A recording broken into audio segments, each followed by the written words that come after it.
Much of the black immigrants that came over to Britain during the interwar years and after World War II were from the Caribbean islands. This means, due to the country being part of the British Empire and later the Commonwealth, the immigrants did have British citizenship. However, because they were not white, Caucasian British natives had animosity towards them. The interwar years are known for early feminist activism and improved rights for women. However, there was very little activism for people of colour. However, one notable person who fought for black rights was poet and playwright Una Marson. She moved from Jamaica in the 1930s and joined the League of Coloured Peoples, advocating for better education for black people. Some aims of the League of Coloured Peoples include to improve relations between races, and affiliate with organisations sympathetic towards coloured people. Despite groups like this existing, there was a limited number of black activists, which meant there was little impact. Racial prejudice became much more violent after World War I. Those who emigrated to help with the war effort were welcomed at first. Black workers were accepted, but black husbands or neighbours were not.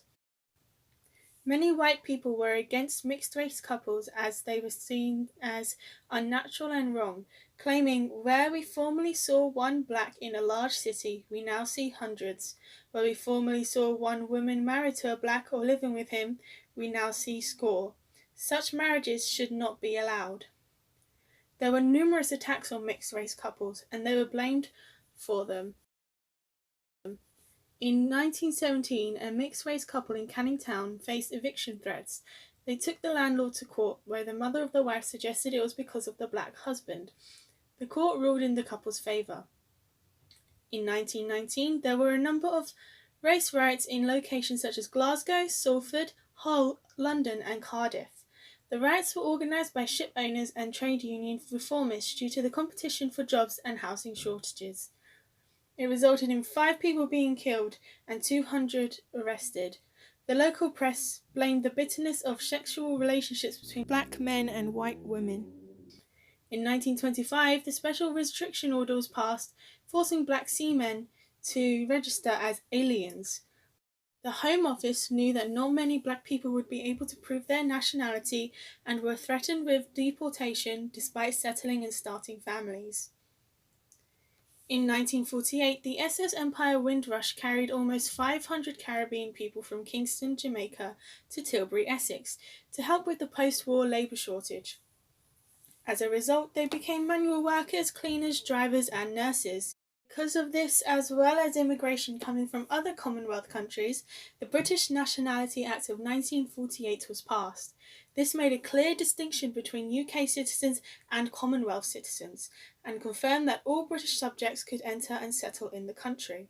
This act did not restrict immigration, giving many citizens of the Commonwealth countries the right to settle in the UK. The government was reluctant to introduce proper immigration controls until 1962. Immigrants from the Commonwealth were not seen as British.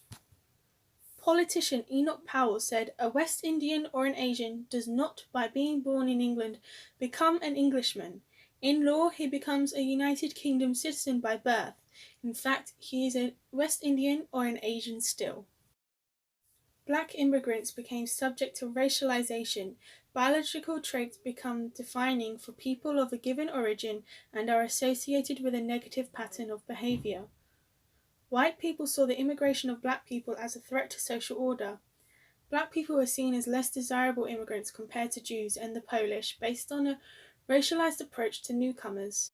The year 1958 saw more race riots between the white working class and black immigrants. Similar to the 1919 riots, this was because of high crime rates and house shortages.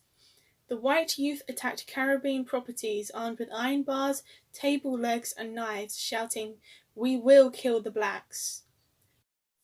From the evidence, it can be concluded that according to white native Britons in the late 19th century and early 20th century, you had to be white in order to be welcomed as a British citizen.